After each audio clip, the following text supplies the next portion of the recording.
Hi guys, 3 June 2020 that Hindu total news analysis చూద్దామండి. ఇక ఈ యొక్క హిందూలోని టోటల్ న్యూస్ అనాలిసిస్ ఈ టేబులర్ ఫార్మెట్లో ఇక పేజెస్ నెంబర్ ప్రకారం ఇచ్చాను, ఒకసారి చెక్ చేసుకోండి. ఇక మనకు ఫస్ట్ ఆర్టికల్ వచ్చేసి ఈ యొక్క ఎడిటోరియల్ పార్ట్లో ఉన్నటువంటి multilateralism in the new cold war. అంటే ఇప్పుడు మల్టీలాటరిజం అంటే ఏంటంటే ఒక పక్షానికో లేకపోతే ఒక దేశానికో లేకపోతే ఒక ఏరియాకు మాత్రమే అంటే మంచి చేసేదానికి కాకుండా అంటే బహుపాక్షిక అని కరెక్ట్ చెప్పాలంటే అందరి మంచి కోరే విధానం అనే దాని గురించి మల్టీలాటరిజం అంటారనమాట. సో ఇది ప్రపంచవ్యాప్తంగా చూస్తే అంటే అందరినీ దృష్టిలో ఉంచుకొని మనం ఏదైనా చర్య తీసుకున్నా కానీ అందరినీ దృష్టిలో చేసుకొని చేసే పనినే మల్టీలాటరిజం అంటారనమాట. In the new cold war ఎరా అంటే న్యూ కోల్డ్ వార్, ఈ కొత్త కోల్డ్ వార్ ఏదైతే ఉందో దాంట్లో ఈ మల్టీలాటరిజం అనేది అవసరం అనమాట. అంటే యొక్క ఏకపక్షంగా మన యొక్క ప్రయోజనాల కోసం ఏదైనా నిర్ణయం తీసుకోవటం కానీ అది కరెక్ట్ అయిన విధానం కాదు. ఇప్పుడు యునైటెడ్ నేషన్స్లో దగ్గర 190 పైన దేశాలనే ఉన్నాయి.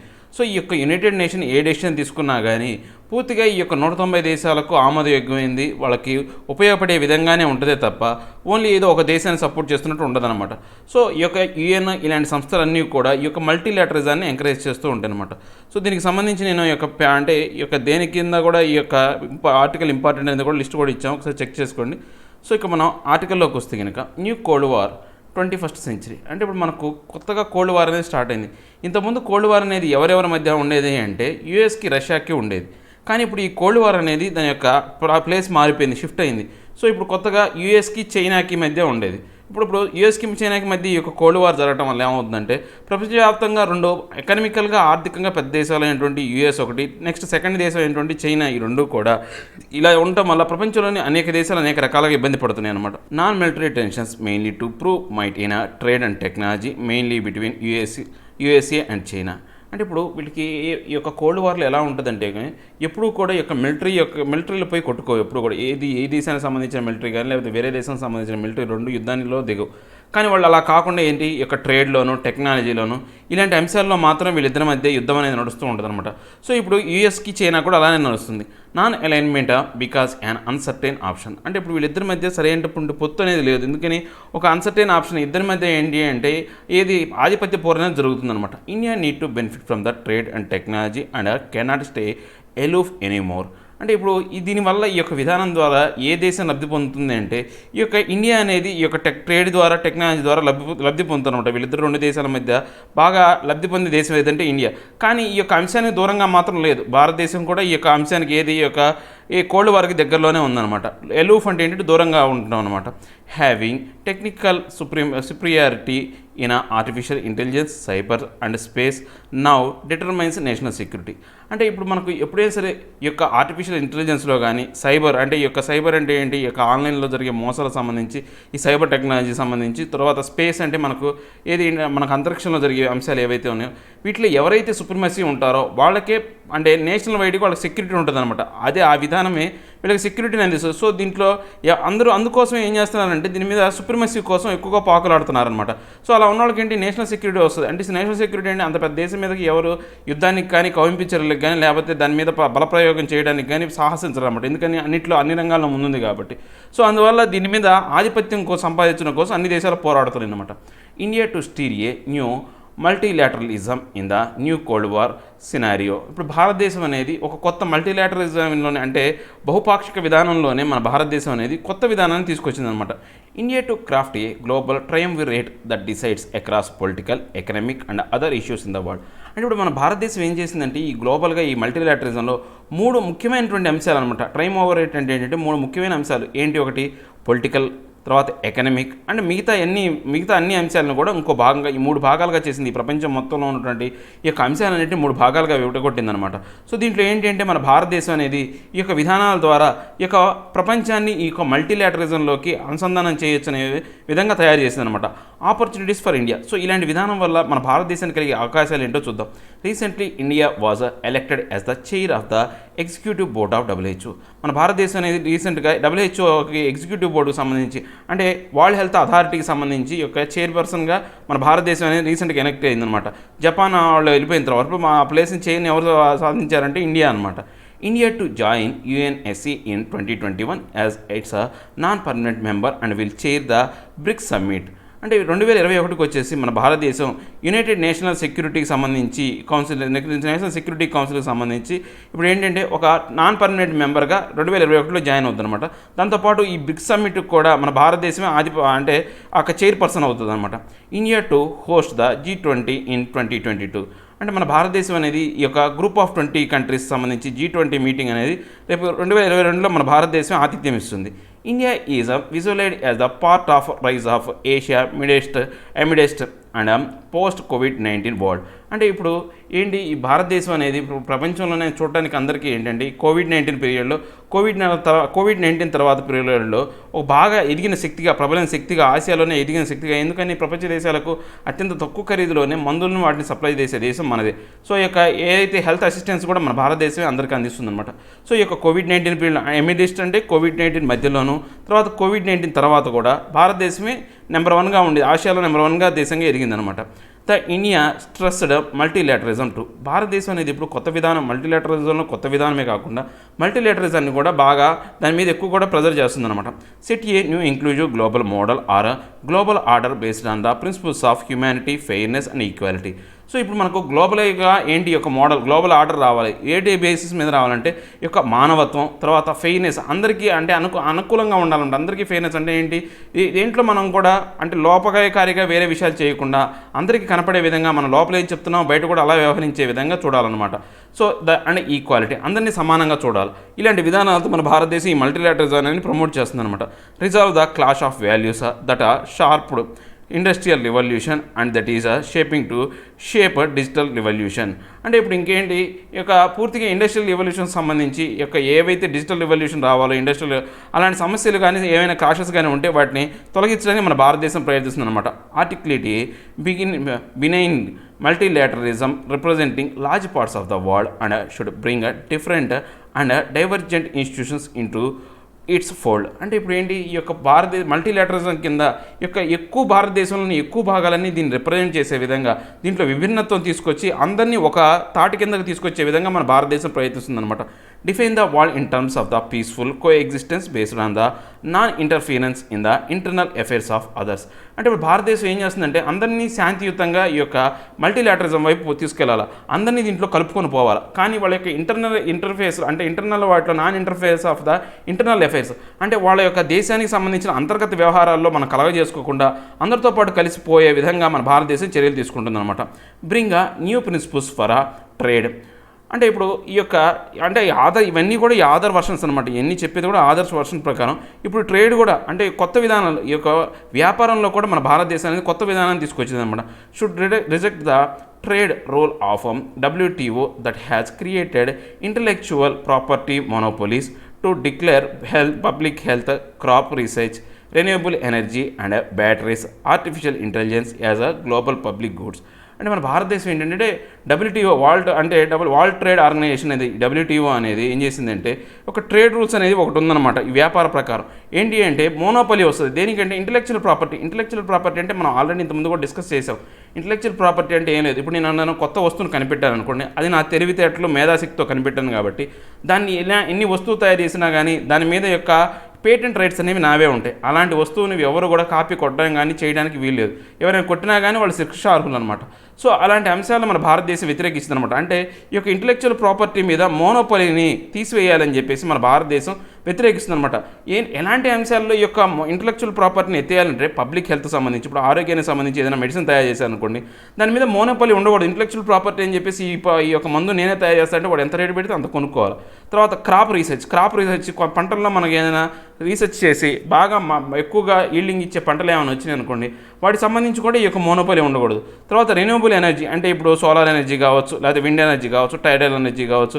తర్వాత వీటన్ని అంశాల్లో కొత్త విధానం కనిపెట్టారనుకుంటే అది అందరికీ అందుబాటులో ఉండే విధంగా తీసుకురావాలి. అందుబాటులో ఉండే విధంగా తీసుకురావాలంటే ఇంటలెక్చువల్ ప్రాపర్టీ మోనోపలి కింద పెట్టారనుకోండి, అది అందరికీ అందుబాటులో రావద్దు అనమాట. సో బ్యాటరీ సంబంధించి, ఆర్టిఫిషియల్ ఇంటెలిజెన్స్ సంబంధించి అంటే ఏవైతే గ్లోబల్గా పబ్లిక్ గూడ్స్ అయి ఉంటాయో అంటే మానవ ప్రయోజనాలకు ఉపయోగపడే ఏవైతే అంశాలు ఉంటాయో వాటినన్నింటినీ కూడా ఈ యొక్క ఇంటలెక్చువల్ ప్రాపర్టీ మోనోపాలీస్ నుంచి బయటపెట్టాలని చెప్పేసి మన భారతదేశం అనేది కోరిందనమాట. సో ఇది ఒక కొత్త విధానం అన్నమాట మన భారతదేశం అనుసరిస్తున్న విధానాల్లో. నెక్స్ట్ ఇది మన ఆర్టికల్ యొక్క కంక్లూజన్ అండి. ఇక నెక్స్ట్ ఆర్టికల్ వస్తే uneasy 40 years robs Ladakh's herders of pasture. అంటే ఇప్పుడు ఏంటి, ఇక్కడ లడాక్ ఏరియాలో లైన్ ఆఫ్ యాక్చువల్ కంట్రోల్ దగ్గర బాగా సందిగ్ధం ఏర్పడటం వల్ల అక్కడ ఎవరైతే ఒక సంతతికి చెందిన వాళ్ళు, అంటే ఒక ట్రైబల్ పీపుల్ అనేవాళ్ళు, అంటే నోమాడీస్ అనమాట వాళ్ళు. అంటే నమోడీస్ అంటే మనకు తెలుసు కదా, సంచరిస్తూ ఉండేవాళ్ళు, సంచార జీవనాన్ని గడిపే వాళ్ళందరినీ కూడా నోమాడీస్ అంటారనమాట. సో అలాంటి వాళ్ళందరినీ కూడా అక్కడి నుంచి మన భారతదేశం ఖాళీ చేయించింది. ఎందుకని, అక్కడ యుద్ధ వాతావరణం ఉంది కాబట్టి ఆ యుద్ధంలో వాళ్ళకి ప్రమాదం కలగవచ్చు అనే ఉద్దేశంతో అక్కడ ఖాళీ చేయించారనమాట. Flocks of prized Tasmania goats hit as a LAC conflict as a cut off from crucial feeding grounds. అంటే అక్కడ ఏంటి అంటే ఆ ప్రదేశాలలో ఆ యొక్క ఏవైతే గోడ్స్ ఉన్నాయో ఆ గోడ్స్కి ఆహారాన్ని అందించే చోట అదే అనమాట, అక్కడ ఫీడ్ చేస్తారనమాట. ఆ ప్రదేశం నుంచి ఆ ఎల్ఏసీ నుంచి వాళ్ళందరినీ కూడా ఖాళీ చేయించారు. సో దానికి సంబంధించిన ఆర్టికల్. సో ఈ ఆర్టికల్లో ఏంటంటే ఈ ట్రైబల్ పీపుల్ ఒకటి, తర్వాత ఆ గోట్ ఒక స్పెసిఫిక్ గోట్ అనమాట. ఆ గోట్ నుంచి వచ్చే ఊల్ ద్వారానే మనం ఏంటంటే కాశ్మీరీ సల్వాస్ తయారు చేస్తాం. సో ఇలాంటి అంశాలన్నీ కూడా చాలా ఇంపార్టెంట్ మనకు జియోగ్రఫికల్ పాయింట్ ఆఫ్ వ్యూలో ఇంపార్టెంటే. తర్వాత ఈ యొక్క ట్రైబ్ గురించి మనకు, ఈ యొక్క ట్రెడిషన్ సంబంధించిన ట్రైబ్ గురించి మనకు ట్రెడిషన్ గురించి కూడా వస్తుంది, ఇండియన్ కల్చర్ అండ్ ట్రెడిషన్ గురించి, హిస్టరీకి సంబంధించి. సో దాంట్లో ఇంపార్టెంటే. సో ఇది చాలా ఎస్సీ ఎస్టీకి సంబంధించి ఇది ఎక్కువ ట్రైబల్ పీపుల్కి చేశారు కాబట్టి చాలా ఇంపార్టెంట్ అనమాట. ఒకసారి చూద్దాం news. నోమాడికా Changpa community is cut off from large parts of the grazing patches due to Chinese intrusion along line of actual control. అంటే ఈ యొక్క నొమాడిక్ అంటే ఏంటంటే సంచార జీవనాన్ని గడిపే వాళ్ళని నొమాడిక్స్ అంటారనమాట. ఓ చాంగ్పా కమ్యూనిటీ అనే ఒక కమ్యూనిటీ అనేది ఎప్పుడు కూడా సంచార జీవనాన్ని జీవిస్తూ ఉంటారనమాట. అక్కడ ఎవరైతే ఉన్నారో వాళ్ళు అక్కడ పూర్తిగా అక్కడ అంటే గడ్డిని మేపడానికి ఆ గోట్లకు, అంటే ఆ యొక్క ఏవైతే మేకలు ఏవైతే ఉన్నాయో, మేకలు కావచ్చు గొర్రెలు కావచ్చు, వాటి గడ్డిని మేపడానికి అక్కడ తిరుగుతూ ఉంటారనమాట. వాళ్ళందరినీ కూడా అక్కడి నుంచి ఖాళీ చేశారు. ఎందుకని, చైనా అనేది అక్కడికి ఇంట్రూజన్ అనమాట. అంటే ఇక్కడ ఏంది దురాక్రమణ చేసింది కాబట్టి లైన్ ఆఫ్ యాక్చువల్ కంట్రోల్ దగ్గర వాళ్ళని ఖాళీ చేయించారు. సో ఇప్పుడు మనం ఈ చాంగ్పా కమ్యూనిటీ గురించి తెలుసుకుందాం. One of the tribal community in union territory of Ladakh notified as a scheduled tribe as per the constitution Jammu and Kashmir order 1989. అంటే ఇప్పుడు మనకు చూస్తే కనుక ఈ యొక్క లడాఖ్లో ఈ యొక్క అంటే ఒక ట్రైబల్ కమ్యూనిటీ అనమాట. ఈ యొక్క ట్రైబల్ కమ్యూనిటీని ఇదే చట్టం కింద తీసుకొచ్చారంటే జమ్మూ అంటే constitution of Jammu and Kashmir. మొన్నటి వరకు మనకు జమ్మూ అండ్ కాశ్మీర్ అనేది సపరేట్ రాజ్యాంగం ఉండేదన్నమాట. దాంట్లో షెడ్యూల్డ్ ట్రైబ్ కింద ఈ యొక్క ఆర్డర్ 1989లో దీన్ని పొందుపరిచారన్నమాట ఈ ట్రైబల్కి సంబంధించి. Order was issued by the president under the article 342 of constitution. So ఇప్పుడు ఈ దీన్ని ఎవరు ఆమోదింపజేశారంటే ఆర్టికల్ 342 కింద ప్రెసిడెంట్ ఆమోదింపజేశాడు అనమాట. Order is applicable to UTs of JNK and Ladakh as per section 66 of the JNK recognised act of 2019. So ఇప్పుడు ఈ యొక్క అప్లికేషన్ ఏదైతే ఉందో మన జమ్మూ కాశ్మీర్ లడాక్ సంబంధించి కొత్తగా రాష్ట్రాలు ఏర్పడిన తర్వాత రికగ్నైజ్ యాక్ట్ ఏదైతే ఉందో దాని కింద కూడా సెక్షన్ 66 కింద కూడా ఈ అప్లికేషన్ అప్రూవల్ చేశారనమాట. సో దీనికి సంబంధించిన క్వశ్చన్ అనేది మనం లాస్ట్లో డిస్కస్ చేద్దామండి. సో ఇప్పుడు మన న్యూస్లో కనుక చూస్తే కనుక China's incursion has resulted in a sharp rise in deaths of young pashmina goats. ఈ పాష్మినీ గోడ్స్ అనేవి ఈ చైనా వాళ్ళ యొక్క దురాక్రమణ వల్ల చాలా వరకు వాళ్ళ చిన్నపిల్లలు ఏవైతే ఉన్నాయో పూర్తిగా చంపబడ్డాయి అన్నమాట. విట్నెస్ ఇంద్ర కోర్జాకం Chumar belt of Changthang plateau of in Ladakh. అంటే ఈ యొక్క చాంగ్తాంగ్ ప్లాటూ అనే లడాక్ ఏరియాలో ఏదైతే ఈ యొక్క ఎక్కడైతే కోర్జాక్ చుమార్ అనే యొక్క ఈ బెల్ట్ ఏరియాలో ఉంటాయి అన్నమాట. ఇవన్నీ కూడా ఈ యొక్క ట్రైబల్స్ కావచ్చు, లేకపోతే ఈ గోట్లు కావచ్చు. Changpa community is found Changthang plateau. ఈ యొక్క చాంగ్పా కమ్యూనిటీ అనేది ఈ చాంగ్తాంగ్ ప్లాటూలో ఉంటుందన్నమాట. Changthang plateau is the highest of almost 5000 metres. అంటే ఇప్పుడు ఈ యొక్క సముద్ర ఉపతలం నుంచి ఈ యొక్క చాంగ్తాంగ్ అనే ఈ యొక్క ప్లాటూ అనేది 5000 కిలోమీటర్ల ఎత్తులో ఉంటుంది అనమాట. 5000 మీటర్ల ఎత్తులో ఉంటుంది. సారీ, కిలోమీటర్లు కాదు, మీటర్ల ఎత్తులో ఉంటుంది. In the altitude of about 13,000 feet, approximately 4,000 metre. Maximum number of pashmina goats of Changpa community grazes. అంటే ఇక్కడ దగ్గర 4000 మీటర్ల ఎత్తులో హైట్లో, అంటే 1300 feet హైట్లో ఈ యొక్క ఏదైతే ఈ యొక్క చాంగ్పా గోడ్స్ ఏవైతే ఉన్నాయో, సారీ పాస్మేనియా గోడ్స్, ఈ యొక్క పాస్మినా గోడ్స్ ఏవైతే ఉన్నాయో వాటిని అక్కడ చాంగ్పా కమ్యూనిటీ అనేవాళ్ళు వాటికి అక్కడ గేజింగ్ అనమాట, అంటే అక్కడ పెంచుతూ ఉంటారు, పెంపకం చేస్తుంటారు. Grazing area Chushul Dagchang Chumar belt. ఈ యొక్క గేజింగ్ ఏరియా అటు పెంచే పెంపకం ఏరియా అంటే చుసోల్ దాగ్చాంగ్ చాంపర్ ఏరియా అనమాట ఇది. So belt contributes around 60% of the annual production finest wool in Ladakh. అంటే ఇప్పుడు ఈ యొక్క బెల్ట్ మొత్తంలో కూడా మన భారతదేశంలో ఉత్పన్నమయ్యేటువంటి ఈ యొక్క ఊల్లో మొత్తం 60% ఊల్ అనేది ఈ యొక్క లడాక్ ఏరియా నుంచి చాలా మంచి అన్నమాట, ఉత్తమమైనటువంటి ఊల్ అనేది వస్తుంది అనమాట. ఇక్కడ Changpa tribe communal lives on the mountains. అంటే ఈ యొక్క చాంగ్పాంగ్ ట్రైబల్స్ అందరూ కూడా అక్కడ కొండల మీద, కొండ శిఖరాల మీద నివసిస్తూ ఉంటారన్నమాట. Move with their goats and sheeps, milk, meat, skin for tents and wools for the coats and sweaters. వీళ్ళు ఏంటంటే ఒక చోట నుంచి ఒక చోట అక్కడ కదులుతూ ఉంటారనమాట. ఎలా అంటే పాలు, తర్వాత మాంసం, తర్వాత ఆ స్కిన్కి సంబంధించి టెంట్లు ఉపయోగించడం, అంటే టెంట్లు తయారు చేయడానికి ఈ గొర్రెపిల్లల యొక్క స్కిన్ను వాడతారు. తర్వాత దీని యొక్క ఊల్ని కోట్లకు, స్వెటర్లకు ఉపయోగిస్తారనమాట. చాంతాంగి, ఆరా, పాస్మినా గోడ్స్, అంటే ఇప్పుడు ఈ చాంతాంగి కానీ పాస్మినా గోడ్స్ అనేవి అక్కడే పెంపకం జరుగుతుందన్నమాట. Main property wool for making world famous pashmina wool. అంటే ఇప్పుడు ఈ యొక్క వీళ్ళ యొక్క ముఖ్యమైనటువంటి ఈ యొక్క ప్రాపర్టీ ఆదాయాన్ని వచ్చే ఆదాయ వనరు ఏంటి అంటే ఈ యొక్క వూల్ అనమాట. ఇది వరల్డ్ ఫేమస్ అయినటువంటి పాస్మానా వూల్ అనే వూల్ అనమాట. Headers graze their goats at a higher and colder places to have more and softer hair or fur. అంటే ఇప్పుడు ఈ యొక్క ఎవరైతే ఈ హెడ్డర్స్ అంటే ఈ యొక్క పెంపకదారులు ఎవరైతే ఉన్నారో ఈ గోడ్స్ని ఇంత ఎత్తులో ఎందుకు వీటిని పెంచుతారు అంటే ఇక్కడ ఏంటంటే అక్కడ ఆ చలికాల ప్రదేశంలో పెంచడం వల్ల ఏంటంటే అక్కడ చాలా మంచి క్వాలిటీ ఈ యొక్క సాఫ్ట్ అయినటువంటి ఈ యొక్క ఊల్ రావడం కోసం, మంచి ఊల్ రావడం కోసం అక్కడ పెంచుతారనమాట. స్పెషల్ బ్రీడ్ ఆఫ్ గోడా that is indigenous to the high altitude region of Ladakh. అంటే ఇది ఒక స్పెషల్ బ్రీడ్ అనమాట. ఈ గొర్రె జాతికి సంబంధించి ఇది ఒక స్పెషల్ బ్రీడ్ అనమాట. సో ఇది అక్కడ నేటివ్ ఆ లడాక్ ఏరియాలో ఉన్న, అంటే ఆ ఏరియాలో ఉన్నటువంటి నేటివ్ జంతువు అనమాట. Scientific name of the goat is Capra hircus. Capra hircus అనేది దీని యొక్క సైంటిఫిక్ నేమ్ అనమాట. సో ఇవన్నీ ఇంపార్టెంట్. ఈ కప్రా హిర్కస్ అనేది ఒకటి, ఈ యొక్క నెక్స్ట్ మనం ఈ సైంటిఫిక్ నేమ్ ఒకటి, తర్వాత ఈ యొక్క గోట్ నేమ్ ఒకటి, చాంగ్తాంగి లేదా పాస్మినా గోడ్స్ అనేది ఇవి చాలా ఇంపార్టెంట్ అనమాట. పాస్మినా షాల్స్, అంటే ఇక్కడ పాస్మినాలో తయారు చేసినటువంటి ఈ షాల్వాలు ఏవైతే ఉన్నాయో చాలా ఇంపార్టెంట్ అనమాట. ఫాల్ ఫేమస్ అనమాట. Very thin eight very warm. ఇవి చాలా సన్నగా ఉంటాయి. షాల్వాలు అంటే బాగా మందంగా ఎప్పుడు ఉండవు, సన్నగా ఉంటాయి అనమాట. అయినప్పటికీ కూడా ఇవి చాలా వరకు చలిని ఆపుతాయి అనమాట. Collected from the goats found on a very high altitude of 5000 metres. So ఇవి ఎక్కడి నుంచి తయారు చేస్తారంటే ఇక్కడ గోట్ దగ్గర నుంచి ఏదైతే దాని మీద ఉన్నటువంటి ఈ యొక్క బొచ్చు ఏదైతే ఉందో దాని ద్వారా 5000 మీటర్ల ఎత్తులో ఉన్నటువంటి ఈ యొక్క గొర్రెల దగ్గర నుంచి దీన్ని సేకరిస్తారనమాట. Fine hair cannot be woven on machines. Weavers make the shawls by hands. అంటే ఇప్పుడు వీళ్ళు ఏం చేస్తారు, ఈ యొక్క ఫైన్ మంచిగా ఇలాంటి వాటిని ఊల్ని మనం మిషన్లో అల్లలేమన్నమాట. ఇక్కడ ఎవరైతే ఈ యొక్క వీవర్స్ ఉంటారో, అల్లేవాళ్ళు ఉంటారో, ఈ యొక్క వాళ్ళని చేతులతోనే అల్లుతారనమాట. 1 pashmina wool is made after 2500 hours of weaving. అంటే ఒక శాల్వాను మనం తయారు చేయాలి అంటే పాస్మేనియా శాల్వాను 250 గంటలు అనే సమయం పడుతుంది అనమాట ఒక్కొక్క వీవర్కి.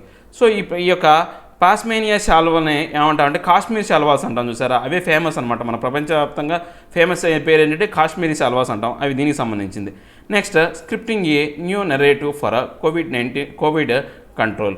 అంటే ఇప్పుడు మనకు ఈ యొక్క కొత్త విధానం అనేది కోవిడ్ని కంట్రోల్ చేయడానికి ఒక కొత్త విధానానికి వాళ్ళు పథక రచన చేశారన్నమాట. ఆ కొత్త విధానం ఏదో చూద్దాం. Nearly everywhere AIDS has been found. ఇప్పుడు మన ప్రపంచవ్యాప్తంగా ఎయిడ్స్ అనేది అంటే ఎక్వైర్డ్ ఇమ్యూనో డెఫిషియన్సీ సిండ్రోమ్ అనేది ప్రపంచవ్యాప్తంగా ఉందన్నమాట. ఇది no medical vaccine to cure AIDS. అంటే దీనికి సంబంధించి ఎటువంటి వ్యాక్సిన్ అనేది లేదు. ఈ ఎయిడ్స్ వ్యాధిని తగ్గించడానికి సంబంధించి ఏ ఒక్క మందు అనేది లేదనమాట. Best vaccine to contain the HIV is the social vaccine. అంటే ఈ యొక్క హెచ్ఐవిని అదుపు చేయడానికి సంబంధించి మన దగ్గర ఉన్న ఏకైక వ్యాక్సిన్ ఏంటంటే సోషల్ వ్యాక్సిన్ అనమాట. అంటే సామాజిక పరమైనటువంటి వ్యాక్సిన్ అనమాట. హెచ్ఐవి అంటే తెలుసు కదా, హ్యూమన్ ఇమ్యూనో డెఫిషియన్సీ వైరస్ అనమాట ఇది. సో ఈ వైరస్ని కంట్రోల్ చేయడానికి సంబంధించి మన దగ్గర ఉన్న ఏకైక వ్యాక్సిన్ ఏంటంటే సోషల్ వ్యాక్సిన్. సో ఇప్పుడు ఈ సోషల్ వ్యాక్సిన్ అనేది చాలా ఇంపార్టెంట్ అనమాట. రేపు రాబోయే కాలంలో ఈ సోషల్ వ్యాక్సిన్ గురించి కూడా కొన్ని క్వశ్చన్లు అనేవి ఉండొచ్చు అనమాట. A metaphor for a series of social and behavior measures that government can use to raise public consciousness about unhealthy situations. అంటే ఇప్పుడు ఈ యొక్క కొత్త విధానం అనమాట. సోషల్ బిహేవియర్లో మన యొక్క సామాజికపరమైనటువంటి మన యొక్క బిహేవియర్ అనేది, తర్వాత గవర్నమెంట్ అనేది కొన్ని చర్యలు తీసుకోవాలా. పబ్లిక్ కన్సెన్సస్ అంటే దీనికి సంబంధించి ఏంటంటే సర్వామోదాన్ని పొంది ఈ అన్హెల్దీ సిచ్యువేషన్స్ ఏవైతే ఉన్నాయో అంటే ఈ రోగాలు రావడానికి అవకాశం కల్పించే వాతావరణాన్ని మార్పు చేయడం కోసం ప్రభుత్వాలు అనేవి కృషి చేయాలన్నమాట. For HIV AIDS. ఇప్పుడు హెచ్ఐవి ఎయిడ్స్కి మనకు మందు ఏమి లేదు. సో దాన్ని ఎలా కంట్రోల్ చేసారో చూద్దాం. Spreading education on how to protect one self. అంటే దీనికి సంబంధించి హెచ్ఐవి రాకుండా ఉండడానికి చాలా వరకు వాళ్ళు ఏం చేశారంటే ఎడ్యుకేట్ చేశారు, అందరినీ అవగాహన కలిగా చేశారనమాట. ఈ యొక్క హెచ్ఐవి అనేది ముఖ్యంగా సెక్సువల్లీ ట్రాన్స్మిటెడ్ డిసీజ్. అంటే ఒక సెక్సువల్ ఇంటర్ కోర్స్ ద్వారానే ఈ యొక్క వ్యాధి అనేది ఒకరి నుంచి ఒకరు సంక్రమిస్తుంది. లేదా బ్లడ్ ట్రాన్స్మిషన్ అంటే ఎవరికైనా రక్తం ఎక్కించేటప్పుడు కానీ ఇలాంటివి వస్తుంది. కాబట్టి అలాంటి అన్ని అంశాలను వాళ్ళని ఎడ్యుకేట్ చేశారు. ఒకవేళ సెక్సువల్ ఇంటర్ కోర్స్కి సంబంధించి కొంచెం జాగ్రత్తలు వహించాలి, కండోమ్స్ వాడటం అలాంటి సంబంధించి వీళ్ళు ఎడ్యుకేట్ చేశారనమాట. So 100% condom use. అంటే 100% ఏంటి కండోమ్ యూజ్ చేయాలా, తర్వాత చేంజింగ్ సెక్షువల్ బిహేవియర్ ఏంటంటే అంటే మనకు ఇంతకుముందు కూడా వచ్చేది పులిరాజా అని చెప్పేసి, లేకపోతే ఈ యొక్క అపరిచితులతో శృంగారం అని చెప్పేసి, అలాంటి యొక్క సెక్షువల్ బిహేవియర్ ఏదైతే ఉందో దాంట్లో మార్పులు తీసుకురావడానికి గవర్నమెంట్ అనేది చాలా వరకు అందరినీ దాని మీద అవగాహన కల్పించింది అనమాట. Role of social vaccine HIV AIDS pandemic. అంటే ఇప్పుడు ఈ యొక్క సోషల్ వ్యాక్సిన్ సంబంధించి ఎయిడ్స్కి హెచ్ఐవి పెండమిక్ సమయంలో ఆ యొక్క సోషల్ వ్యాక్సిన్ ఎలా అవలంబిస్తో చూద్దాం. HIV AIDS cause of the disease was unknown and diagnostic test were not available till 1985. అంటే ఇప్పుడు మనకు ఈ హెచ్ఐవి అనేది ఈ డిసీజ్ అనేది మనకు అసలు తెలియదు. 1985 వరకు ఈ వ్యాధి ఒకటి ఉందనేది తెలియదు అనమాట. Stigma, discrimination and violence towards the affected individuals, their families and even health workers were common. అంటే ఇప్పుడు ఎవరైతే ఈ యొక్క వ్యాధిగ్రస్తులు ఉన్నారో వాళ్ళని దూరంగా పెట్టడం కానీ, వాళ్ళని డిస్క్రిమినేట్ చేయడం, వివక్ష చూపించడం కానీ, లేకపోతే వాళ్ళ మీద హింసలకు గురి చేయడం కానీ, ఆ కుటుంబాన్ని కూడా ఇబ్బంది పెట్టడం కానీ, ఆ హెల్త్ వర్కర్స్ కూడా వాళ్ళ చాలా వరకు వాళ్ళకి దూరంగా ఉండేవాళ్ళు అనమాట. Social vaccine acknowledging that everybody was potentially social vaccine acknowledging that everybody was potentially infected, even those are apparently healthy, and that the infection occurred predominantly through sexual transmission and use of the intravenous drugs. అంటే ఇప్పుడు వీళ్ళకి అందరికీ కూడా అవగాహన కలిగించారనమాట. ఈ యొక్క హెల్త్కి సంబంధించి, ఆరోగ్యానికి సంబంధించి వీళ్ళు పూర్తిగా అవగాహన ఇచ్చారు. సెక్షువల్ ట్రాన్స్మిషన్ ద్వారా ఈ వ్యాధి అనేది ఒకరి నుంచి ఒకరికి వస్తుంది. దాంతోపాటు యొక్క కంటామినేటెడ్ బ్లడ్ ఏదైతే ఆ వ్యాధిగ్రస్తులైన బ్లడ్ ద్వారా కూడా ఇది వచ్చే అవకాశం ఉందని చెప్పేసి వాళ్ళు దానికి సంబంధించి వీళ్ళు ఏం చేశారంటే ఇన్ఫర్మేషన్ అనేది పూర్తిగా అందరికీ తెలియజేసే విధంగా అవగాహన కల్పించారనమాట. Role of social vaccine for HIV in India. So మన భారతదేశంలో ఈ యొక్క హెచ్ఐవికి సంబంధించి సోషల్ వ్యాక్సిన్ ఎలా ఉందో చూద్దాం. HIV importations and level spread were detected in the country. India adopted multi-pronged interventions. అంటే ఇప్పుడు మన భారతదేశానికి సంబంధించి ఈ యొక్క లోకల్ స్ప్రెడ్ అనేది ఎక్కువగా ఉండటం వల్ల మన భారతదేశం అనేది కొన్ని రకరకాలైన విధానాలని ఇది దత్తత తీసుకుందనమాట, ఇన్క్లూడింగ్ సోషల్ వ్యాక్సిన్. అంటే దీంట్లో ఏంటి సోషల్ వ్యాక్సిన్ కూడా ఉందన్నమాట. సచ్ యాజ్ హాస్పిటల్లో ఇన్ఫెక్షన్ కంట్రోల్ చేసే విధానం ఒకటి. తర్వాత సెంటినల్ సర్వేలెన్స్, అంటే అందరి మీద సర్వేలెన్స్ అనేది ఏర్పాటు చేస్తారన్నమాట. ప్రతి ఒక్కరి మీద ఏదైతే వ్యాధిగ్రస్తులే కాకుండా మిగతా వాళ్ళ మీద కూడా అవగాహన కల్పించి ఆ యొక్క ఎక్కువగా సెక్సువల్గా అంటే ఈ యొక్క హెచ్ఐవి ప్రభావిత ప్రాంతాల్లో ఈ సెంటినల్ సర్వేలెన్స్ అనేది చేశారు. ఎడ్యుకేషనల్ ప్రోగ్రామ్స్ అంటే దీన్ని అవగాహన కలిగించడానికి దీనికి సంబంధించి కొన్ని ప్రోగ్రామ్స్ అనేవి చేశారు. Laboratory testing mandate for safe blood transfusion. అంటే ఇప్పుడు ఈ యొక్క బ్లడ్ ఒకరి నుంచి ఒకరికి ఎక్కించేటప్పుడు బ్లడ్ ఒకరి నుంచి ఒకరికి ఎక్కించాల్సిన అవసరం వస్తుంది. యాక్సిడెంట్ జరిగినప్పుడు కానీ, లేకపోతే డెలివరీ అయినప్పుడు బ్లడ్ కౌంట్ తగ్గిపోవడం కానీ, అలాంటి సమయంలో ఆ బ్లడ్ని కరెక్ట్గా ల్యాబొరేటరీ టెస్టింగ్ చేసే విధంగా కూడా చర్యలు తీసుకున్నారనమాట. India rejected the WHO advisory on syndromic diagnosis of HIV.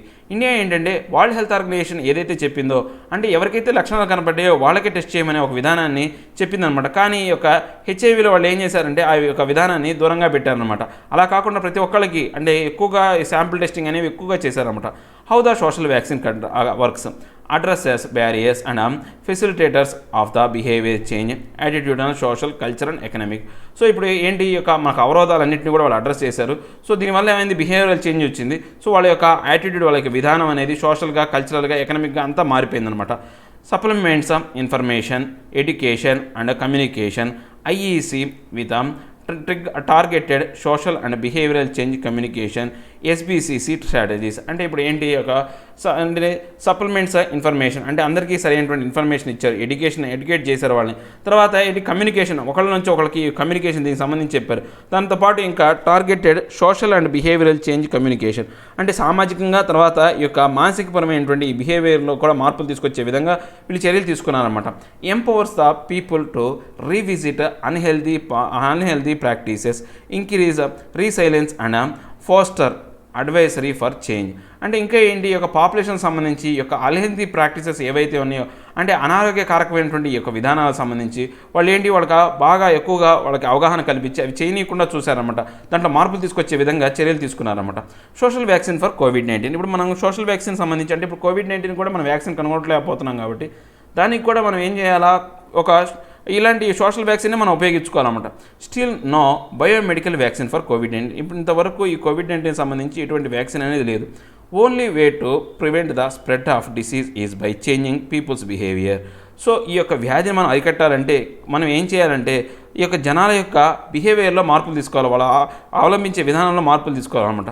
Maintaining physical distance in social situations అంటే ఒకళ్ళ మధ్య ఒకళ్ళ దూరాన్ని ఫిజికల్ డిస్టెన్స్ అనేది బాగా సోషల్ సిచ్యువేషన్లో అంటే సామాజికంగా ఉన్నప్పుడు దూరాన్ని పాటించాలన్నమాట. Wearing cloth masks or facial covers in public by 100% of people అంటే అందరూ కూడా యొక్క మాస్కులు కానీ లేకపోతే యొక్క ఫేస్ కవర్స్ కానీ ఏమైనా వాడాలి. 100% పీపుల్ అందరూ కూడా regular disinfection of one self and once surroundings మాటికి అంటే రెగ్యులర్గా ఏం చేస్తూ ఉండాలంటే డిజిన్ఫెక్షన్ అంటే ఈ యొక్క అంటువ్యాధులు రానియకుండా ఏవైతే ఈ యొక్క సరౌండింగ్స్ని శుభ్రపరచుకుంటూ ఉండాలన్నమాట. Promotion of these behaviour by all leaders publicly and consistently ఈ యొక్క విధానాన్ని అందరూ కూడా లీడర్స్ అందరూ కూడా పబ్లిక్ చేయాలా అంటే దాన్ని ప్రాచుర్యింపజేయాలా ఎప్పుడు నిరంతరంగా దీన్ని ప్రాచుర్యింపజేస్తూ ఉండాలి. Building trust among the people అంటే ఈ యొక్క జనాల్లో నమ్మకాన్ని నెలకొల్పే విధంగా ప్రభుత్వాలు అనేవి చర్యలు తీసుకోవాలని చెప్తున్నారు అనమాట. సో ఇక్కడ మనం ఈ క్వశ్చన్ అంటే దీనికి సంబంధించి కోవిడ్-19 కూడా ఈ సోషల్ డిస్టెన్సింగ్ సంబంధించి ఈ సోషల్ వ్యాక్సిన్ కోసం సంబంధించి చాలా ఇంపార్టెంట్ అనమాట ఈ యొక్క అంశం అనేది. సో దీనివల్ల అంటే ఇప్పుడు మనకు హెచ్ఐవి కోవిడ్-19 కాకుండా చాలా వరకు అంటువ్యాధులు అనేది ఈ సోషల్ వ్యాక్సిన్ వల్ల రాకుండా అరికట్టపడతాయి అనమాట. సో రాబోయే కాలంలో ఈ క్వశ్చన్ అనేది చాలా ఇంపార్టెంట్ అవ్వచ్చు అనమాట. ఏది మనకు ఎప్పుడైనా సరే ఈ యొక్క ఎస్ఏపీఐలో కానీ లేదా ఈ యొక్క సివిల్ సర్వీస్లో క్వశ్చన్స్లో చాలా ఇంపార్టెంట్ అవుతుంది అనమాట. నెక్స్ట్ మనం చూసుకుంటే ఎలక్ట్రానిక్స్ ఇన్సెంటివ్ స్కీమ్స్ లాంచ్ అంటే ఇప్పుడు మన భారతదేశంలో ఏదైతే 20 లక్షల ప్యాకేజ్ ఏదైతే ఉందో నిర్భర్ భారత్ కింద ప్యాకేజ్ కింద మన భారతదేశంలో ఏంటి ఎలక్ట్రానిక్స్ పరంగా కూడా అభివృద్ధి చెందాలని చెప్పేసి ఒక 3 స్కీములు అనేవి మన యొక్క కేంద్ర ప్రభుత్వం అనేది ప్రవేశపెట్టింది అనమాట. నరేంద్ర మోడీ గవర్నమెంట్లోని కేంద్ర ప్రభుత్వం అనేది ప్రవేశపెట్టింది. దానికి సంబంధించిన న్యూస్ అనమాట. The ministry of electronics and IT has launched 3 schemes to make India A robust ecosystem in electronics manufacturing అంటే ఇప్పుడు మనకు 3 రకాలైన స్కీమ్స్ అనేవి తీసుకొచ్చారు. అంటే కఠినమైనటువంటి ఈ యొక్క ఎకోసిస్టమ్ ఎలక్ట్రానిక్స్ మ్యానుఫ్యాక్చరింగ్లో ఈ యొక్క కఠినమైన విధానాన్ని అవలంబించడానికి 3 రకాల స్కీములు తీసుకొచ్చారన్నమాట. ప్రొడక్షన్ లింక్డ్ ఇన్సెంటివ్ స్కీమ్ అంటే ఈ యొక్క ప్రొడక్షన్ లింక్డ్ ఇన్సెంటివ్ స్కీమ్ అంటే ఏంటంటే ప్రొడక్షన్ సంబంధించి ఎవరైతే ఎక్కువ ప్రొడక్షన్ ఇస్తారో వాళ్ళకి ఇన్సెంటివ్స్ అనేది ఇవ్వడం జరుగుతుంది అనమాట. సో పిఎల్ఐ అంటారు for large scale electronics manufacturers అంటే ఎవరైనా ఎక్కువగా ఈ యొక్క ఎలక్ట్రానిక్స్ అనేది మ్యానుఫ్యాక్చర్ చేశారనుకోండి వాళ్ళకు ఈ యొక్క ఇన్సెంటివ్స్ అంటే వాళ్ళకి ఏంటి ప్రోత్సాహకాలు ఇస్తారనమాట. Scheme for promotion of manufacturing of electronic components and semi conductors అంటే ఈ యొక్క ఎలక్ట్రానిక్ కాంపోనెంట్స్ని తయారు చేయడానికి తర్వాత సెమీ కండక్టర్ని తయారు చేయడానికి ఒక స్కీమ్ అనేది ప్రమోట్ చేస్తారనమాట. Modified electronic manufacturing clusters EMC 2.0 scheme అంటే ఈ యొక్క మాడిఫైడ్ ఎలక్ట్రానిక్స్ మ్యానుఫ్యాక్చరింగ్ క్లస్టర్స్ అనమాట. అంటే గుంపులుగా ఈ యొక్క ఎలక్ట్రానిక్ మ్యానుఫ్యాక్చరింగ్ అనేది జరగడం కోసం మాడిఫికేషన్ కోసం కూడా ఈ కొత్త స్కీమ్ అనేది ప్రవేశపెట్టారనమాట. Their scheme entail and outlay of about 50 crore అంటే దీనికి సంబంధించి ఏంటి అంటే దీని టార్గెట్ ఏంటంటే ఒక అవుట్లే ఒక 50 కోట్ల రూపాయలు అనే 50,000 కోట్ల రూపాయలు 50,000 crores అనే దాన్ని దీనికి అంటే వీటిని ఉద్దేశించి వీళ్ళు పెట్టుబడులుగా పెట్టడం కోసం కావచ్చు లేకపోతే వాటికి సపోర్ట్ చేయడం కోసం ఒక 50,000 కోట్ల రూపాయల బడ్జెట్ అమౌంట్ని కేటాయించారనమాట. ఆబ్జెక్టివ్ అంటే వీటి యొక్క ముఖ్య ఉద్దేశం ఏంటో చూద్దాం. Enable large scale electronic manufacturing అంటే ఎక్కువ శాతంలో ఈ యొక్క ఎలక్ట్రానిక్ మ్యానుఫ్యాక్చరింగ్స్ ఏవైతే ఉన్నాయో వాటిని తయారు చేయటం. Next domestic supply chain of components అంటే ఇప్పుడు ప్రాదేశికంగా ఈ యొక్క సప్లై చైన్ మీద మనం దేనికి మీద ఆధారపడుతున్నాం అంటే చైనా మీద ఆధారపడుతున్నాం. అలా కాకుండా మన భారతదేశంలో కావాల్సిన ఈ యొక్క ఎలక్ట్రానిక్ సంబంధించిన గూడ్స్ అన్నీ కూడా డొమెస్టిక్గా మనమే తయారు చేసుకోవాలన్నమాట. State of the art infrastructure and common facilities for large unit and their supply chain partners అంటే ఇంకా ఇది ఏమవ్వాలి అంటే ప్రపంచంలో ఒక స్టేట్గా తయారన్నమాట. ఈ యొక్క ఇన్ఫ్రాస్ట్రక్చర్ సంబంధించి సో ఈ యొక్క కామన్ ఫెసిలిటీస్ సంబంధించి ప్రపంచానికి ఒక సప్లై చైన్గా పార్ట్నర్గా తయారవ్వాలన్నమాట. టార్గెట్స్ ఈ యొక్క లక్ష్యాలు ఏంటో చూద్దాం.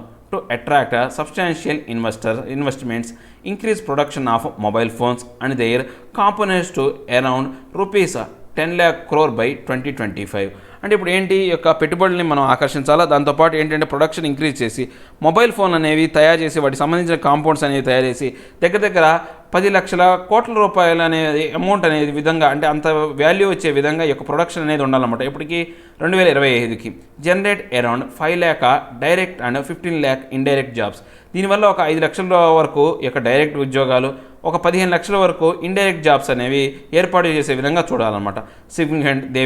Significantly contribute to achieve a $1 trillion digital economy and $5 trillion GDP by 2025 మనకు ఆల్రెడీ ఇక 2025కి 5 trillion జీడిపి అనేది మనం సాధించాలనుకున్నాం. ఆ 5 trillion జీడిపిలో 1 trillion జీడిపి అనేది ఈ డిజిటల్ ఎకానమీ ద్వారానే రావాలని దీని యొక్క ప్రాముఖ్యత ఇచ్చారనమాట. Production linked incentive scheme PLI for large scale electronic manufacturing. అంటే ఇప్పుడు మనం ఆల్రెడీ ఫస్ట్ స్కీమ్ గురించి చెప్పుకున్నాం కదా, ప్రొడక్షన్ లింక్డ్ ఇన్సెంటివ్ స్కీమ్ అనమాట. ఈ ఇన్సెంటివ్ స్కీమ్ కింద ఏం చేస్తారంటే ఈ యొక్క ఎవరైతే ఈ యొక్క కంపెనీలు పెట్టి పెట్టుబడులు పెట్టి వాళ్ళ యొక్క ప్రొడక్షన్ అనేది ఎక్కువగా తయారు చేశారనుకోండి, వాడికి ఫస్ట్ ఇయర్ ఏం చేస్తారంటే 6% అనేది వాళ్ళకి ఏంటి అంటే extends the incentive of 4 to 6% on incremental sale అనమాట.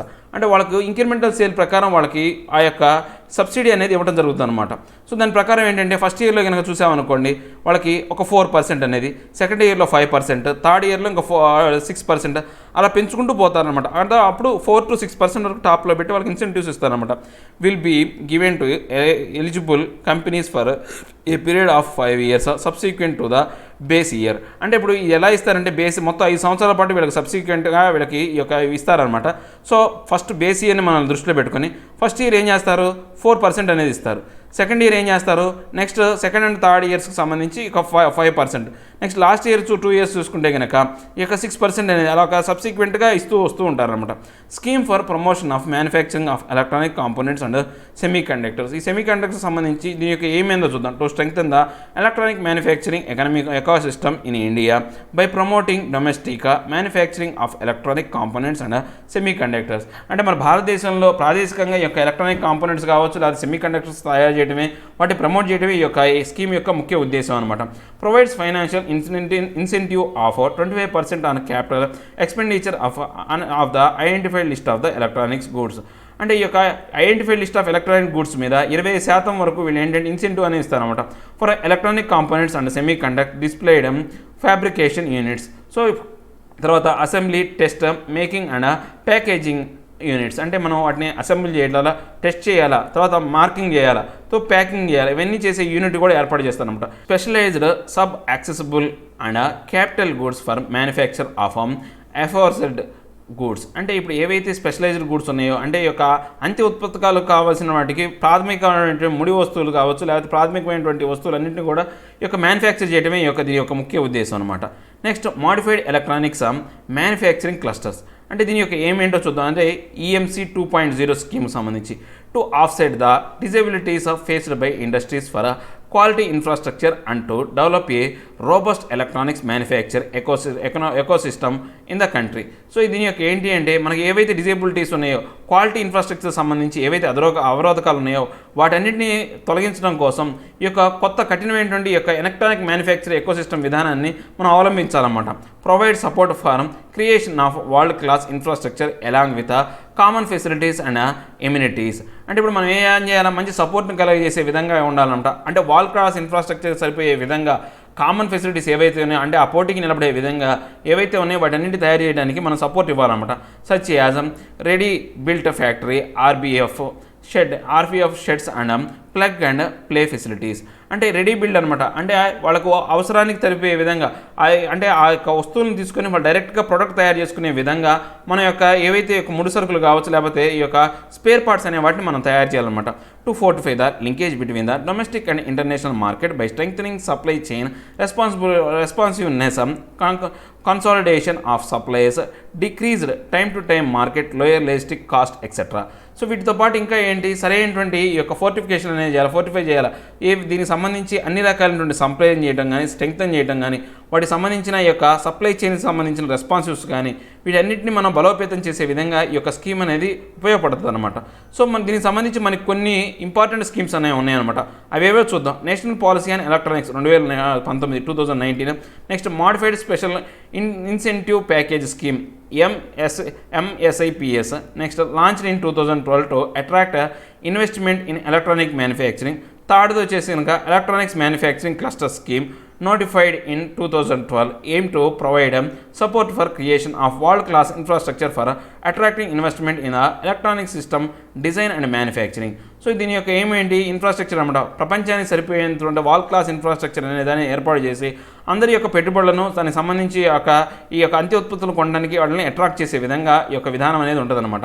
Electronic developments of fund. ఈ యొక్క electronic developments fund setup as a fund of fund. దీన్ని ఏమంటారంటే ఫండ్ ఆఫ్ ఫండ్గా అంటారనమాట. ఫండ్కే అంటే ఫండింగ్ ఇచ్చే యొక్క విధానంతో దీన్ని ప్రవేశపెట్టారు. aim to provide risk capital to companies developing new technologies in the area of electronics, nano electronics and information technology IT. అంటే ఏవైతే రిస్క్ అయితే ఉన్నాయో కంపెనీలు ఏవైతే డెవలప్ అవుతున్నాయో వాటికి సహాయం చేసే విధంగా న్యూ టెక్నాలజీని, తర్వాత ఎలక్ట్రానిక్స్ని, నానో ఎలక్ట్రానిక్స్ని, ఇన్ఫర్మేషన్ టెక్నాలజీని తయారు చేసే విధంగా ఈ యొక్క ఎలక్ట్రానిక్స్ డెవలప్మెంట్ ఫండ్ అనేది ఉపయోగపడుతుంది అనమాట. ఇక మనం నెక్స్ట్ చూసుకుంటే డిస్పాంజ్ టెన్షన్స్ ఎకో 2013 స్టాండ్ ఆఫ్. అంటే ఇప్పుడు ఉన్న మనకు చైనాకి భారతదేశానికి ఉన్నటువంటి ఈ యొక్క పరిస్థితులు అనేవి 2013లో జరిగినటువంటి ఈ స్టాండ్ ఆఫ్ను అలానే చూపిస్తున్నాయి. సో ఈ యొక్క ఇంతకుముందు మనకు ఈ యొక్క నేషనల్ సెక్యూరిటీ అడ్వైజర్గా ఉన్నటువంటి ఎవరైతే శంకర్ మీనన్ అనే అతను, శివశంకర్ మీనన్ అనే అతను ఇప్పుడు దీని గురించి చెప్పుకుంటూ వస్తున్నాడు అనమాట. సో దీన్ని ఎలా మనం అరికట్టవచ్చు అనేది చూద్దాం. లైన్ ఆఫ్ యాక్చువల్ కంట్రోల్ అనేది చూసుకుంటే entire Sino India border traverses the UT of. అంటే ఇప్పుడు మన భారతదేశం మొత్తం కూడా ఈ యొక్క చైనాతో ఎక్కడెక్కడ ఏ ఏరియాల్లో ఈ యొక్క బార్డర్ కలిగి ఉందంటే లడాక్, హిమాచల్ ప్రదేశ్, ఉత్తరాఖండ్, సిక్కిం, అరుణాచల్ ప్రదేశ్ ఏరియాల్లో ఇదంతా కూడా మన భారతదేశం చైనాతో ఈ యొక్క బోర్డర్ను పంచుకుంటుందన్నమాట. ఈ యొక్క ఏదైతే బార్డర్ లైన్ని పంచుకుంటుందన్నమాట.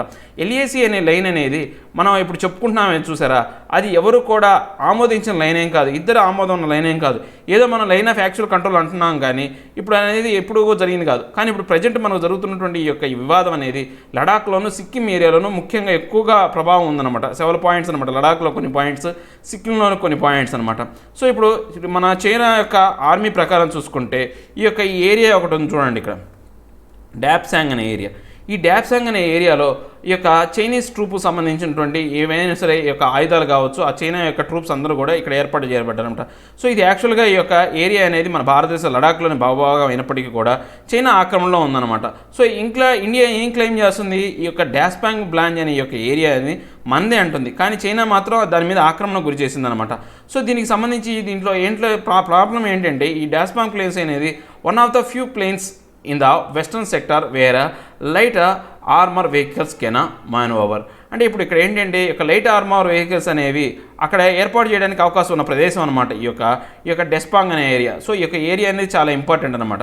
Next view points of the Shivshankar Menon. ఈ యొక్క ఒకప్పుడు ఎన్ఏసీ యొక్క శివశంకర్ మీనన్ యొక్క అంశాల ప్రకారం ఏంటంటే ఇప్పుడు ఈ జరుగుతున్న గొడవ అనేది మనం డిప్లొమాటిక్గాను, రాజకీయ పరంగానో ఒత్తిళ్ల ద్వారా మనం ఈ సమస్యను అంటే పరిష్కరించుకోవచ్చు అని చెప్పాడనమాట.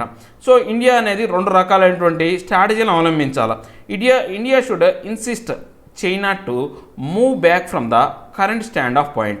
భారతదేశం అనేది చైనా మీద ఆ యొక్క స్టాండ్ ఆఫ్ పాయింట్ నుంచి దూరంగా వెళ్ళేటట్టు ఒత్తిడి తీసుకురావాలన్నమాట. India should ensure an end point where the troops should move back to avoid any repeat incursions in the future. అంటే భారతదేశం అనేది ఒక ఎండ్ పాయింట్ అనే దాన్ని ఏర్పాటు చేసుకోవాలన్నమాట. ఇది మా భారతదేశ సరిహద్దు అని చెప్పాలి. ఈ సరిహద్దు సంబంధించి మళ్ళీ ఇలాంటి ఎప్పుడు రాకుండా ఇన్క్లూషన్ అంటే ఏంటంటే మళ్ళీ ఇలాంటి దురాక్రమణ జరగకుండా చర్యలు తీసుకోవాలన్నమాట. India should display its strength and keep the public rhetoric calm and steady. So ఇక భారతదేశం తన యొక్క బలాన్ని తెలుసుకోవాలి ముందు, అంటే దాన్ని అందరికీ ప్రపంచానికి తెలియజేసి ఇంకా ఏంటంటే ఇక్కడ పబ్లిక్ కావచ్చు లేకపోతే అక్కడ ఉన్న పరిస్థితుల్ని జాగ్రత్తగా స్టడీగా ఏంటంటే ఇబ్బంది లేకుండా, అంటే ఇలాంటి పరిస్థితులు అంటే యుద్ధపూరిత వాతావరణం లేకుండా తలెత్తకుండా చూసుకోవాలన్నమాట. India started upgrading defence in Ladakh since 2014. మన భారతదేశం అనేది 2014 నుంచి ఈ లడాఖ్లో మంచిగా బలగాలను మోహరిస్తుందన్నమాట. T-72 tanks and troops were deployed in eastern Ladakh. అంటే T-72 ట్యాంక్స్ అనేవి, తర్వాత ఈ యొక్క ట్రూప్స్ అనే వాటిని వాళ్ళందరినీ కూడా అక్కడ లడాక్ ఏరియాలో, ఈస్టర్న్ లడాక్ ఏరియాలో వాళ్ళని మోహరింపజేశారనమాట. Advantage crew is now acclimatised to the harsh environment and the tanks are equipped to operate in the high altitude atmosphere. అంటే ఇప్పుడు ఈ క్రూ ఏదైతే ఉందో, ఈ యొక్క ఏ బలగాలు ఏవైతే ఉన్నాయో వాళ్ళందరూ కూడా చాలా వరకు ఈ యొక్క కష్టమైనటువంటి ఎన్విరాన్మెంట్లో బాగా అలవాటు పడ్డారనమాట. సో అంత ఎత్తైన వాటి ప్రదేశాల్లో కూడా వాళ్ళు ఆపరేట్ చేయడానికి రెడీగా ఉన్నారు. ఇది ఒక మనకు అడ్వాంటేజ్ అనమాట ఇప్పుడున్న పరిస్థితుల్లో. ఇక నెక్స్ట్ చూసుకుంటే China gets set to build power project in POK. అంటే పాక్ ఆక్యుపైడ్ కాశ్మీర్లో ఈ యొక్క చైనా అనేది ఒక ప్రాజెక్ట్ కట్టడానికి రెడీగా ఉందన్నమాట. China will set up a 1124 megawatt power project named Kohala hydro power project in Pakistan occupied Kashmir POK under the China Pakistan economic corridor. అంటే 1124 మెగావాట్ల కెపాసిటీ ఉన్నటువంటి కోహాలా హైడ్రో పవర్ ప్రాజెక్ట్ అనేది చైనా అనేది పాకిస్తాన్ ఆక్యుపైడ్ కాశ్మీర్లో కట్టడానికి దేని కింద చైనా పాకిస్తాన్ ఎకనామిక్ కారిడార్లో భాగంగా ఈ యొక్క ప్రాజెక్ట్ నిర్మించడానికి వాళ్ళ ఒప్పందం జరిగిందనమాట. కోహలా హైడ్రో పవర్ ప్లాంట్. ఈ యొక్క కోహలా హైడ్రో పవర్ ప్లాంట్ అనేది ఎక్కడుందో చూద్దాం. ఇక ఏ 1.12 గిగావాట్ లేదా 1.124 megawatt run of the river project being developed on the Jhelum river in the Muzaffarabad district of Azad Jammu Kashmir AJK a part of POK. అంటే ఇప్పుడు ఈ యొక్క ప్రాజెక్ట్ అనేది ఎక్కడ కడుతున్నారంటే ముజఫరాబాద్ డిస్టిక్లో సంబంధించిన ఆజాద్ జమ్మూ కాశ్మీర్, అంటే ఈ యొక్క భారతదేశం నుంచి స్వతంత్రం పొందిన ఆజాద్ జమ్మూ కాశ్మీర్ అనే పేరుతో అక్కడ పెట్టారనమాట. అదే పార్ట్ ఆఫ్ పిఓకే అంటే పాక్ ఆక్రమిత కాశ్మీర్లో ఒక భాగమైనటువంటి ఈ యొక్క ప్రదేశంలో ఈ చీలం నది మీద దీన్ని కడుతున్నారనమాట. One of the 6 hydro power projects plan to be build on the Jhelum river in the state of ఏజేకే.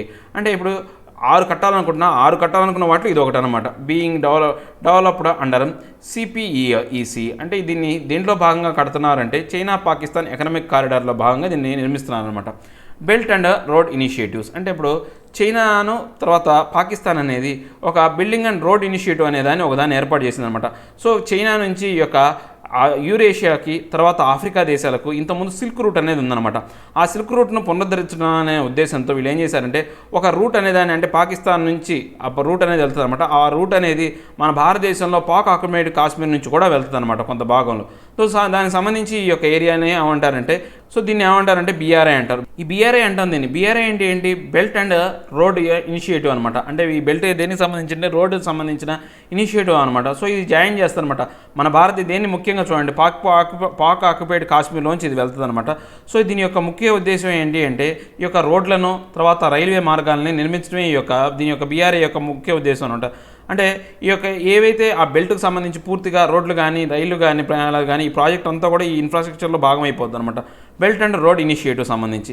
So Pakistan economic corridor సంబంధించి చూస్తే కనుక అంటే పాకిస్తాన్ ఎకనామిక్ క్యారిడార్ కిందనే ఈ బీఆర్ఐ అనే దాన్ని నిర్మిస్తారన్నమాట. One of the main project under the BRI.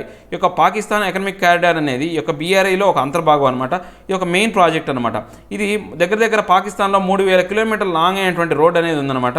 ఈ యొక్క బీఆర్ఐ కింద 3000 కిలోమీటర్ల లాంగ్ అయిన రోడ్డు ఉంది. సో దాంట్లో 2500 అనేవి పాకిస్తాన్ గుండా పోతే మిగతా 500 అనేది మన భారతదేశంలో పాక్ ఆక్యుపైడ్ కాశ్మీర్ ఏదైతే ఉందో దాంట్లో నుంచి పోద్ది అనమాట.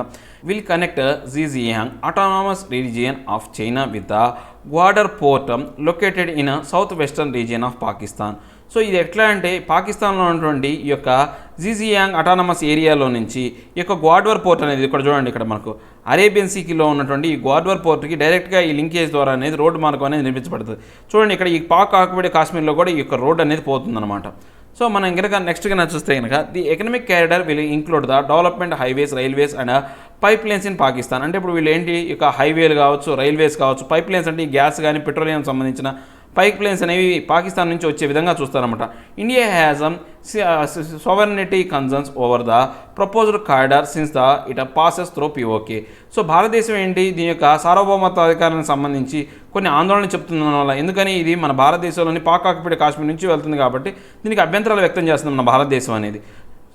సో దీనికి సంబంధించి మన భారతదేశం అనేది దీనికి అభ్యంతరాలు ఏర్పాటు చేస్తుంది అనమాట. సో దీంట్లో ఈ యొక్క బీఆర్ఐ ప్రోగ్రాంలో మన భారతదేశం అనేది భాగం కాదు. ఎందుకని ఈ యొక్క భారతదేశం అభ్యంతరాలు వ్యక్తం చేస్తుంది కాబట్టి దాంట్లో ఎట్లా భాగం అవుతుంది, దీంట్లో భాగం కాదనమాట.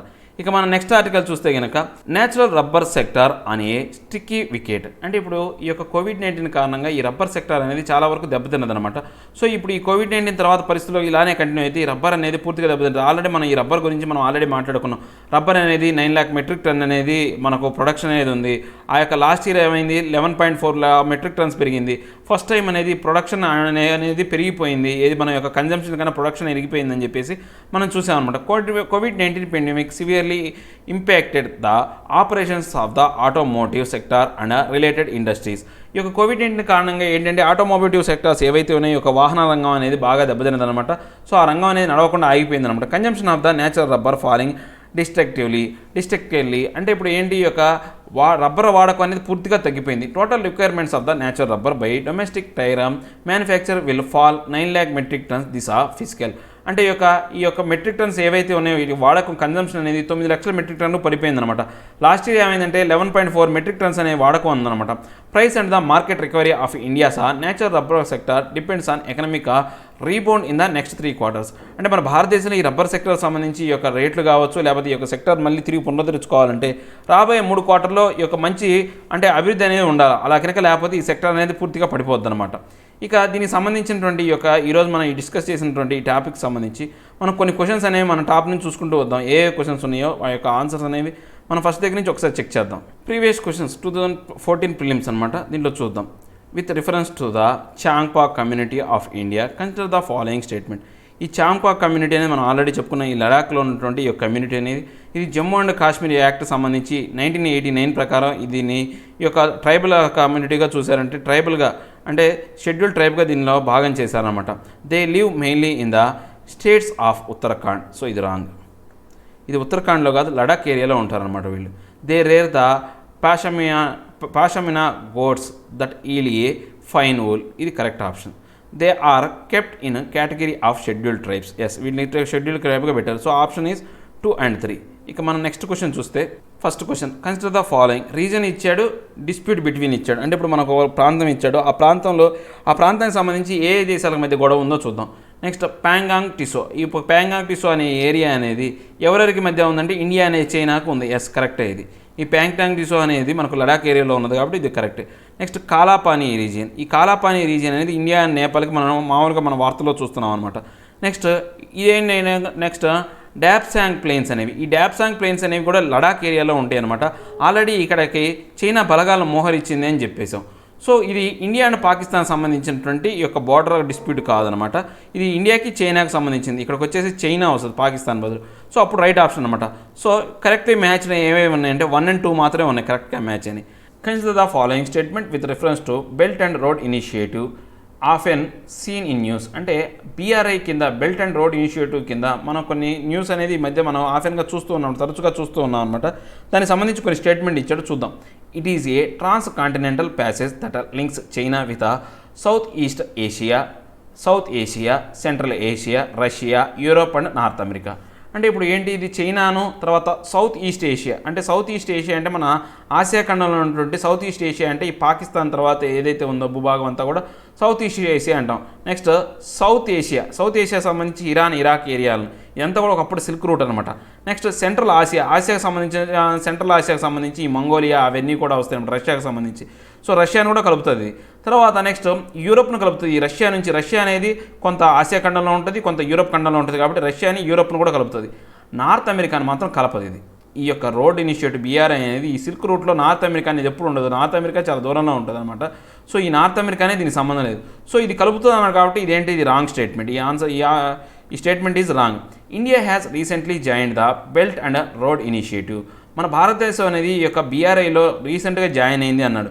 అసలు మన భారతదేశం అనేది దీన్ని వ్యతిరేకిస్తుంది. సో మన భారతదేశం దీంట్లో జాయిన్ అవ్వలేదు, ఆల్రెడీ మనం చెప్పుకున్నాం. సో ఇది నెయిదర్ 1 nor 2. ఇక్కడ ఏమన్నాడు, which of the correct statements అన్నాడు. దీంట్లో 2 స్టేట్మెంట్ తప్పు కాబట్టి neither 1 nor 2. Next they live in Changthang region in union territory of Ladakh. They rear Changthangi or pashmina goat, which is a special breed of goat indigenous to the high altitude region of Ladakh and Jammu and Kashmir. The goats are raised from ultra fine cashmere wool.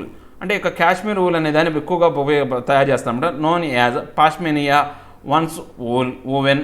The above best describe which of the following tribal community. ఈ యొక్క అంశాలన్నీ చెప్పే following community ఏంటంటే already మనం చెప్పుకున్నాం.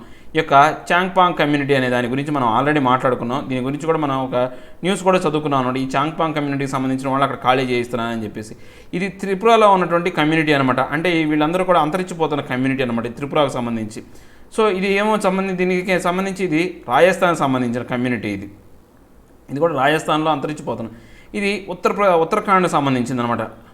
ఈ యొక్క కమ్యూనిటీకి సంబంధించిన ఇవి కూడా ట్రైబల్ కమ్యూనిటీసే. సో ఇవి ఆ రాష్ట్రాలకు సంబంధించినవి. ఇక మనం నెక్స్ట్ ఇవేంటి ఈరోజు నా టోటల్ న్యూస్ అనాలిసిస్ ప్లస్ ఈ యొక్క బిట్స్ అనేవి. నా ఎక్స్ప్లెనేషన్ మీకు నచ్చినట్లయితే లైక్ చేయండి, షేర్ చేయండి. మీరు ఏదైనా చెప్పాలనుకుంటే కింద కామెంట్ రూపంలో తెలియజేయండి. Thank you very much.